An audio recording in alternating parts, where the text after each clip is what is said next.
No one ever walked into the forbidden zone and came back alive. That land was home to death, to claws and teeth and something ancient. The aliens called it Gorok's land, and they feared it more than war. They told stories to their children about a beast so large, so powerful, it could kill armies alone. But the human named Jack walked straight into it. Without armor, without fear, and without turning back. He didn't come with weapons or a team. He came alone, with only a bag, a smile, and strange confidence in his step. From the edge of the jungle, high on a cliff, an alien girl named Selah watched him through a long lens. She wasn't supposed to be there. No one was. But she had heard the rumors. A human goes where even we will not. She didn't believe it until she saw him. He walked under the tall, dark trees, where light barely touched the ground. The leaves didn't move. Even when the wind blew, the animals were silent, and that was the worst sign. No birds, no chirps, no howls, just heavy quiet. Selah gripped her lens tighter as Jack stepped deeper. She whispered, "He should be dead already." But nothing happened. An hour passed, then two. The sun dipped lower in the sky, turning the jungle gold. Suddenly, she saw movement. A large shadow between the trees, tall as a tower, heavy as stone. Its back was covered in spikes, its jaws strong enough to snap a tank. That was Gorok, the apex predator, the king of the jungle. The death they feared. Jack didn't run. He didn't hide. He slowly opened his bag and pulled something out. It was food. A thick piece of dried meat. He held it out like an offering, not throwing it, just waiting. Gorok stepped closer. Each footstep shook the ground. Its yellow eyes stared into Jack's face, ready to kill, ready to crush. Selah covered her mouth, her heart racing. "He's going to die," she whispered. "Right now." But Gorok stopped, sniffed the air. Then to her shock it sat down, like a pet, like a tamed beast, like it accepted the gift. Jack slowly walked forward and placed the food gently on the ground. Then he stepped back, still calm. Gorok leaned down, sniffed the meat, and began to eat. Selah nearly dropped her lens. "That's not real," she said, shaking her head. "That can't be real." She leaned too far, and a rock slipped under her foot. The noise echoed through the trees, loud and sharp. Jack looked up, his eyes going straight to her hiding spot. For a moment, their eyes met. Selah's heart stopped. But something worse happened. Gorok turned. It stood up, its massive head turning toward the sound. It growled, low and deep. Selah froze, not breathing. One wrong move and she'd be dead. But Jack raised his hand and placed it gently on Gorok's leg. "Easy," he said softly, almost like a whisper. Gorok stopped growling. It looked at Jack, then back at the trees, then sat down again. Selah's legs trembled. She slowly backed away, step by step, heart pounding. She had seen something no one ever had. Not just a human in Gorok's land, but a beast that obeyed. Back in the city, no one would believe her. Not the elders, not the guards, not even the children. They would laugh or call her a liar. But she knew what she saw, and deep inside, part of her wanted to go back, to see it again, to ask the human, how? Because Gorok was not just a beast. It was legend. It was fear. It was death. And somehow, that human had tamed it. Or maybe, just maybe, it had chosen him. Selah couldn't sleep that night. She kept seeing the human's face and the monster beside him. She had watched Gorok's giant jaws move inches from the man's body. And yet he lived. Not just lived, but acted calm, like the beast was his friend. That should have been impossible. Gorok didn't have friends. When the suns rose again, she returned to the edge of the forbidden zone. She told herself she was just checking, just proving to herself that she had dreamed it all. But she brought her lens again. And this time, food and water. She waited on the same cliff, heart beating faster than yesterday. She didn't wait long. From the shadows of the trees, the man appeared again. He was brushing dust off his clothes, talking softly to something behind him. Then, the monster stepped into view. Gorek walked beside the human like a pet walks with its master. Slow, proud, alert, and calm, Sella almost dropped her water. No creature had ever done that before, not in any report, not in any tale. Gorek wasn't a beast now, it was something else. She pulled out a tiny recorder and started filming. If she showed this to the council, they would have no choice but to believe her. But even as she thought that, her hands shook. The council hated new truths, especially ones that broke old fears. Down below, Jack, the human, sat near a flat. Rockin pulled out some strange object. It made soft clicking sounds, and Gorek tilted its head, curious. Jack laughed, actually laughed, and touched the beast's giant claw. Gorek didn't flinch. Sella whispered, "It should have eaten you." She didn't realize she had spoken out loud. A sharp crack behind her made her turn. She wasn't alone. 2 shadow warriors stepped out of the trees behind her, silent and dark. They wore the symbol of the council, and their blades were already drawn. "You saw it too," one of them said, voice flat. "That is a problem."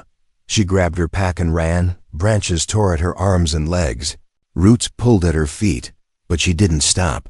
The warriors gave chase, fast and quiet like ghosts. She stumbled into a clearing, breath burning in her chest, and then suddenly Jack was there. He stepped between her and the warriors, holding nothing but a branch. "Move," one of them said. "She's not supposed to be here." Jack looked at Sella, then at the men. Then he gave a short whistle. The jungle trembled, leaves shook, birds flew into the sky, and the air grew cold. Gorek burst through the trees like a thunderstorm. The warriors froze. One took a step back. The monster growled, low and deep, louder than thunder. Its yellow eyes locked on the blades pointed at Jack. Jack didn't say a word. He just touched Gorek's leg again, and the beast stepped forward, slow and heavy. The warriors looked at each other, then at Jack. Their hands trembled. Their courage faded. One dropped his blade and ran. The other followed without a word. Sella sat down hard, breathing fast. She had never seen warriors run from anything, and yet, here they were defeated by a man with a stick and a beast with yellow eyes. Jack turned to her and said nothing for a long moment, then he offered her a small piece of fruit. Sella stared at it, then at him, and took it with shaking hands. "You talk to it," she whispered. "Like it understands you," Jack smiled. "Not proud, but peaceful. It does." He said simply, "And maybe I understand it too." She looked at the beast again, standing so still, so calm. There was no hunger in its eyes, no rage, only patience. Sella felt something shift inside her. Fear still lived there, but now something else grew beside it, curiosity. She looked at Jack, this human with no army, no rank, no weapons, and the monster beside him that could destroy cities. Yet neither of them chose to. Back in the city, the council would demand blood. They would say the beast must die, that the human had broken sacred laws. But Sella wasn't so sure anymore, because maybe, just maybe, the monster wasn't the danger. Maybe the danger was the truth, and now she couldn't unsee it. Sella knew she had made a mistake. She should have gone back to the city alone, stayed quiet, and acted like nothing had happened. Instead, she walked beside Jack and the creature, too stunned, too curious to leave. Every few steps she glanced at Gorek, half expecting it to turn wild and tear her apart. But it didn't. The great beast walked calmly, like it had no need to prove anything. Jack whistled now and then, soft tunes without meaning, and Gorek responded not like a pet, but like a partner. Sella asked a question she had kept inside since the moment she saw them. "Why didn't it eat you the first time?" Jack looked at her like the answer was simple. "Because I didn't act like prey." She blinked, confused. "That's it?" she asked. Jack nodded. "Predators smell fear. They watch your eyes, your hands, your heartbeat." He smiled a little. "If you come with panic, they think you're food." Sella couldn't argue. She had watched this beast up close now, and it truly seemed different, not wild, not evil, just old, like it carried memories deeper than time. But peace never lasts long. And in the silence of the deep jungle, danger always moves in the shadows. Sela heard it first, a low buzz in the distance. Like metal wings cutting air, Jack's smile faded. He turned quickly, eyes sharp. "They're coming," he said. Sela's blood went cold. "The council," she whispered. "They sent a kill team. They ran, but it was too late in seconds." Small black drones flew through the trees, scanning, recording, targeting. Behind them, 4 soldiers dropped from the sky in dark armor, weapons humming with deadly light. "Human target located," one of them said through a helmet. "Beast confirmed." "Fire on sight." Jack raised his hands, but didn't speak. Gorak stepped forward, growling softly, not angry yet, just alert. The soldiers fired anyway. The shots didn't reach Jack. The trees moved, the wind bent. The jungle itself seemed to twist. Vines shot from the ground, grabbing weapons and dragging them away. The earth split, and one soldier fell into a hole filled with thick roots. Gorak roared, not with rage but with warning. Jack didn't run. He stepped forward, his eyes locked on the leader. "Stop," he said, calm but firm. "You don't know what you're doing." The leader raised his weapon again. Sela tried to shout, to warn him, but her voice was lost in fear. Before he could pull the trigger, Gorak moved not fast instant.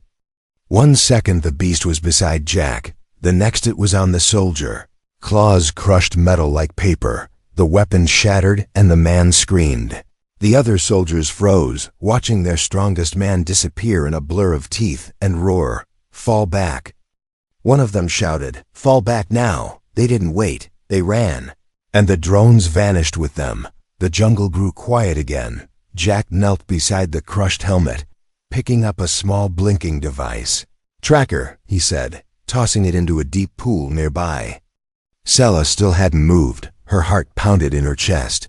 "They wanted to kill you," she said, barely able to breathe. Jack nodded. "They want to kill what they don't understand." Sela stared at Gorak. Blood stained its claws, but its eyes were calm.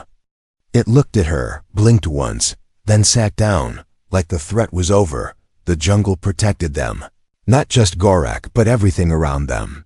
Jack had formed a bond not only with the beast, but with the land itself. The plants moved for him. The roots listened, the wind whispered. Sela finally spoke, her voice low. "Who are you?" Jack looked up at the sky where the last drone had vanished. "I don't know yet," he said, "but I think they're starting to remember that night." They made camp beneath a thick canopy of glowing trees. Sela sat close to the fire, eyes wide, trying to understand. Jack leaned against Gorak's side like it was a soft bed. The beast made a sound like deep purring, and Sela shivered. It should have been terrifying. But somehow it wasn't. She thought of her people, the city, the council. They would never stop now. They would send more, stronger, deadlier. But Sela wasn't sure she wanted to go back, not yet, because something told her this story was much bigger than one man and one monster. Something ancient was waking, and she wanted to see what happened next. The jungle was not the same anymore. Something had changed since the last attack. The air felt heavier, the trees stood taller, and even the shadows seemed to watch with purpose. Sela walked quietly behind Jack, eyes wide, her boots soft on the mossy ground. Every time she looked at Gorak, she expected to feel fear. But all she felt now was wonder. The beast walked beside Jack like it had done so for years. It sniffed the air now and then, turning slightly at every strange sound. But it never looked worried, and if Gorak wasn't worried, Jack wasn't either. Sela had left everything behind, her home, her friends, her name in the city. Now she followed a human and a monster into deeper parts of the Forbidden Zone, parts no one ever mapped, because no one ever returned. She didn't ask where they were going, she just followed, because some part of her believed that Jack knew, not just the path, but the meaning of it. By midday, the trees opened into a wide clearing filled with broken stone pillars.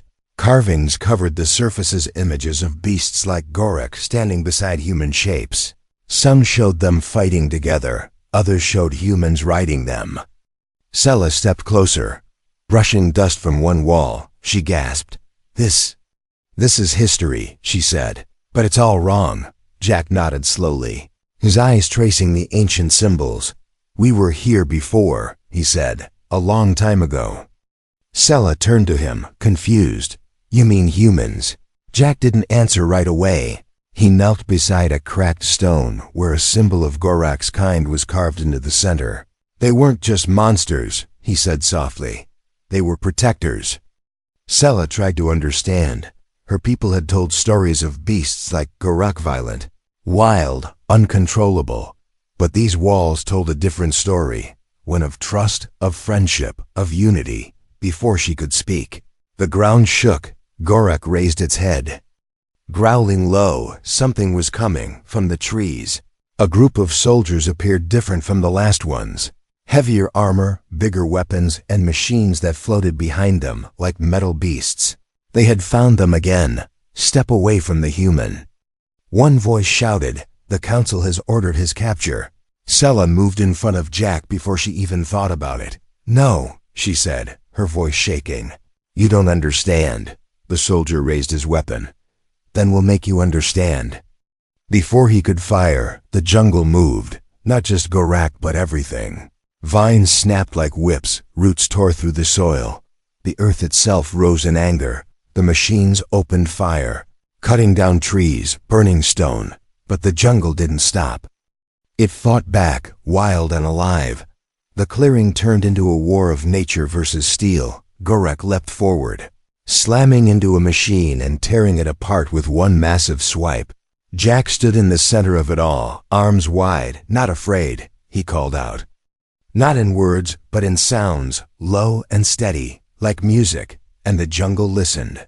More beasts emerged from the shadows, smaller than Gorak, but still deadly. They didn't attack Jack or Sella. They moved around them, guarding them, protecting them.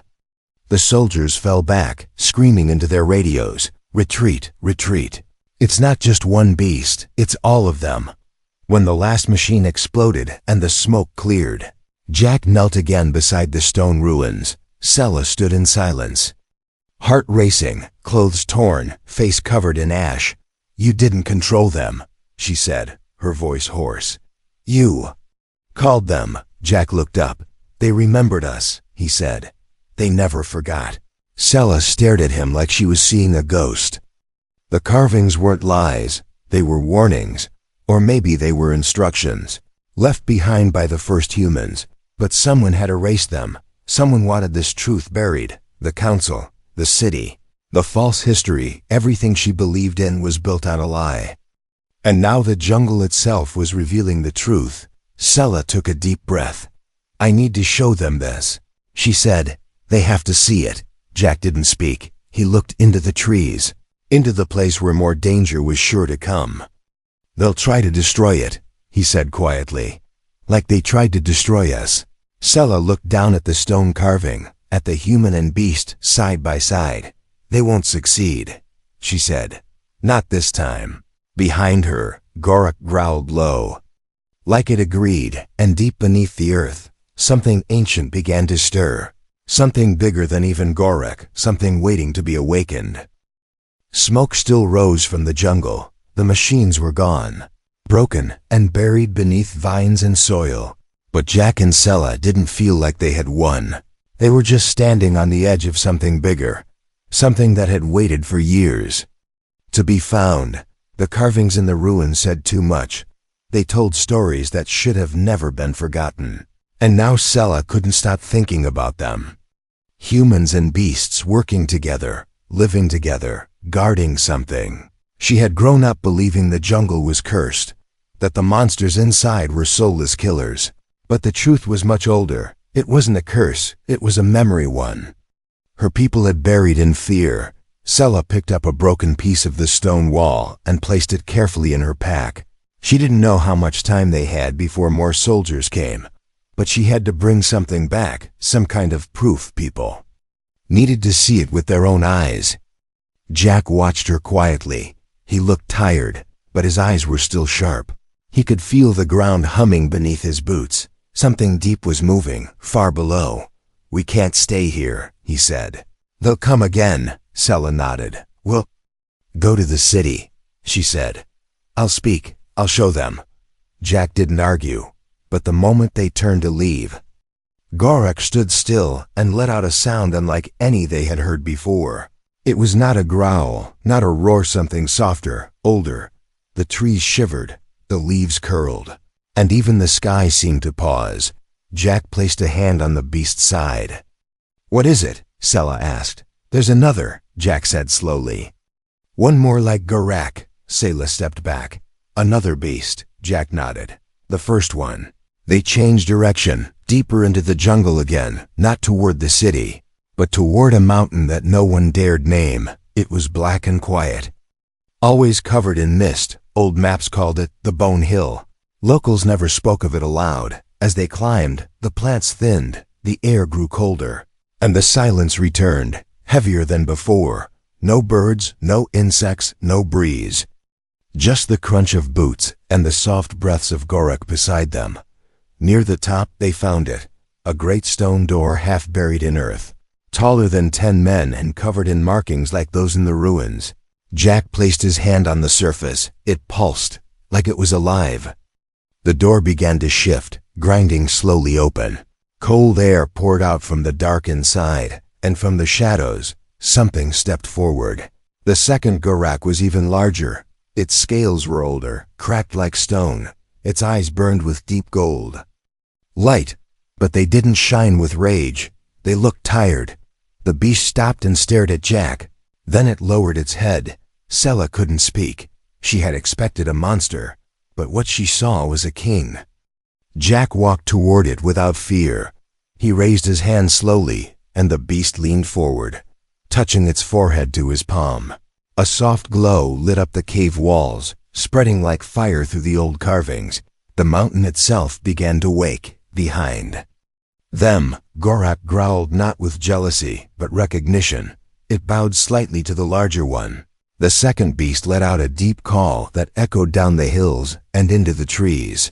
Far away, in the alien city, strange tremors were felt. Walls shook. Power lights flickered, and in the council hall, alarms rang. Old sensors, long thought broken, had picked up something ancient, something big. The council gathered quickly. One elder slammed his fist on the table. "He has awakened the Alpha," he growled. "We must destroy it before the others rise." Another tried to calm him. "It's just a myth. This isn't possible." But deep down, they knew the stories were real. They had buried the truth to control the people, and now that truth was walking toward them. Sella and Jack stood between two Goraks now, and even though the sky had turned red with warning, she didn't feel fear. She felt hope. "These creatures remember what we forgot," she whispered. "They remember peace." Jack nodded slowly. "They never hated us," he said. "We just stopped listening." From the mountain peak, they could see the city far below, tiny towers shining under artificial lights, the same lights that would soon shine on the truth, whether the council wanted it or not. And as the two beasts stood side by side, the wind carried a low, steady call through the land, a sound not of war, but of awakening. Night fell heavy over the city, but no one slept. The skies above flickered with warning lights, and the walls hummed with energy shields. Everyone had heard the news. More beasts were seen near the jungle edge. Not just one, not just two, but many. Some called them monsters. Others whispered a different word, guardians. The council prepared for war. They brought out machines long buried, weapons locked away since the old wars. Flying drones circled above the towers, their red lights blinking like angry eyes. But inside those walls, not everyone supported the fight. Sella moved through the narrow streets with her hood low and her heart racing. She had allies now, young ones, old ones, workers, scoutspeople, who believed her. They had seen the carvings, heard the beast obey the human. They knew the truth wasn't a story anymore. It was real, and it was coming. Jack stood at the border where forest met metal.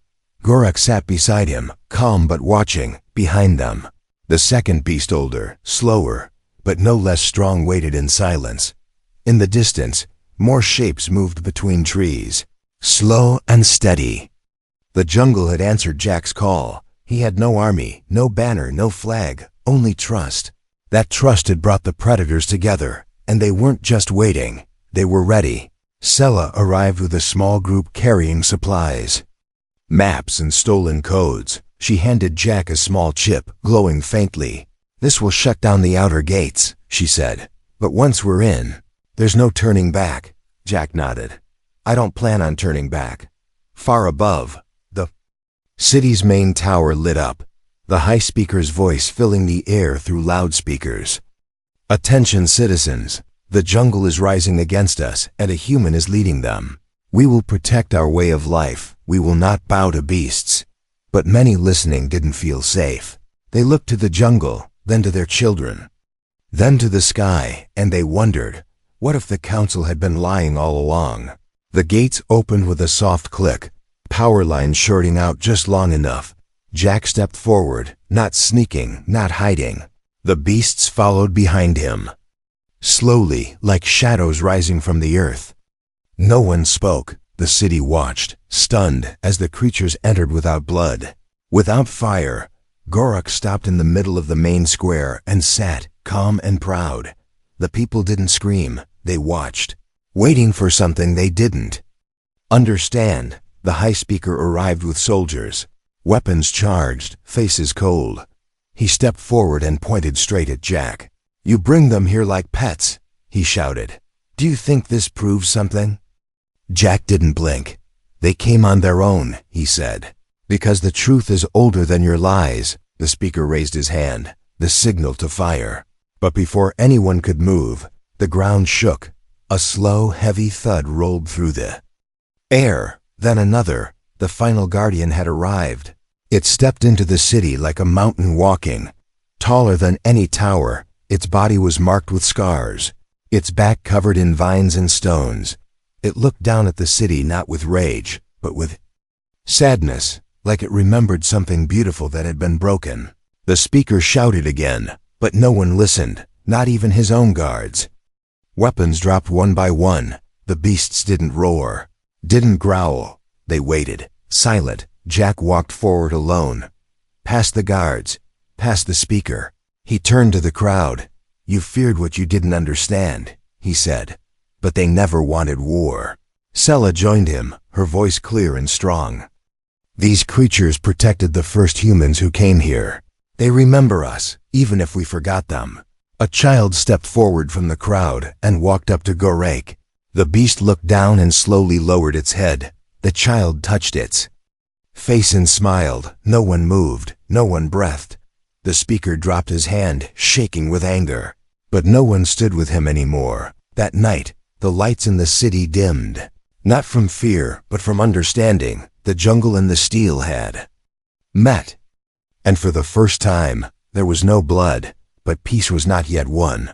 Far beyond the planet, something had been watching. A signal had been sent from the speaker's tower. A message not meant for the people, not even for the beasts, but for something else. Something coming. The stars above the planet blinked like cold eyes. One of them moved, then another. Not stars at all, but ships. Dark shapes drifted across space, silent and heavy, drawn by a signal that should have never been sent. It came from the tower. From the speaker's hand, a final act of pride. A call for help, not to allies, but to something older, something worse. Back on the ground, the city had changed. Children played near Gorak's feet.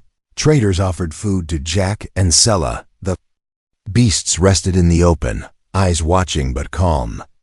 No one ran, no one screamed. The people had accepted the truth. But Jack knew it wouldn't last. He stood on the edge of the cliffs with Sela, watching the night sky. "They're coming," he said. Sela looked up, her heart heavy. "Who?" Jack didn't answer right away. "The ones who broke the bond long ago," he whispered. "The ones who made us forget." Sela didn't understand, not fully. But she saw the look in his eyes. It wasn't fear, it was memory. The next morning, the sky turned red. Not with sunrise, but with fire. The first ship entered the atmosphere without sound. Then another, and another. They didn't speak, didn't send warnings. They just hovered above the land, and then they began to burn the trees. The jungle screamed, roots twisted, vines thrashed, the beasts howled, not in rage but in pain. They knew this fire. They had felt it before, in another age, under another sky. Jack ran toward the flames with Gorak beside him. The others followed one by one. The predators raced to defend their home, not for power, not for humans, but for the land itself. The ships sent down machines, tall, sharp, and made for killing. They fired everything that moved, metal claws tearing through wood and beast. But this time, the beasts were not alone. The people stood beside them, hunters, farmers, builders, each one with blades, ropes, and fire of their own. Sela led the charge from the south gate, her voice louder than the machines. Jack fought beside Gorak, using no weapon, only the strange device that glowed on his wrist. It connected to the jungle itself. Calling out with sound and rhythm, the ground moved with him, roots reaching up to block enemy fire. But it wasn't enough. One of the ancient beasts, the second one that had joined them, fell.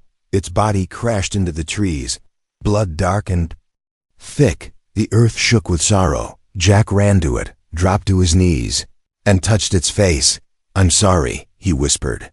The beast blinked once, then went still. Sela stood beside him, her face streaked with ash. "They won't stop," she said.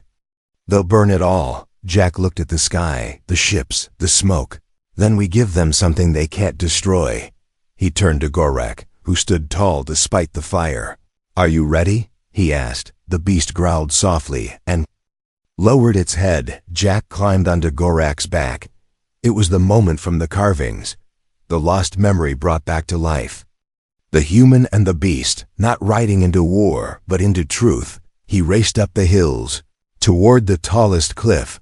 He held the device high, sending one last pulse through the jungle. Not a call to fight, but a call to remember. Every beast stopped. Every tree turned. The fire paused. Even the machines hesitated, confused from the ground. Light rose green and gold, wrapping around roots, rocks, and bones. The jungle responded, not with violence, but with memory. It showed the invaders what they had forgotten: images of the first bonds, the first trust, a world where man and nature had walked side by side. The ships above flickered. Some turned, confused, some paused. One exploded not from weapons, but from something inside rejecting the command. Not all machines were blind. Not all memories could be erased. The last of the attackers retreated into the sky. Broken and silent, the fires died, and the air became still again. Gorak stood on the cliff, Jack still on its back, both bathed in fading light. Below them, the people and the beasts waited. Silent, Sela stepped forward, her voice soft. "They won't come again," Jack nodded. "Not while they remember." The jungle healed slowly, but it healed. The people built new homes, not to control nature, but to live with it. Gorak became more than a legend. He became a symbol of what was possible.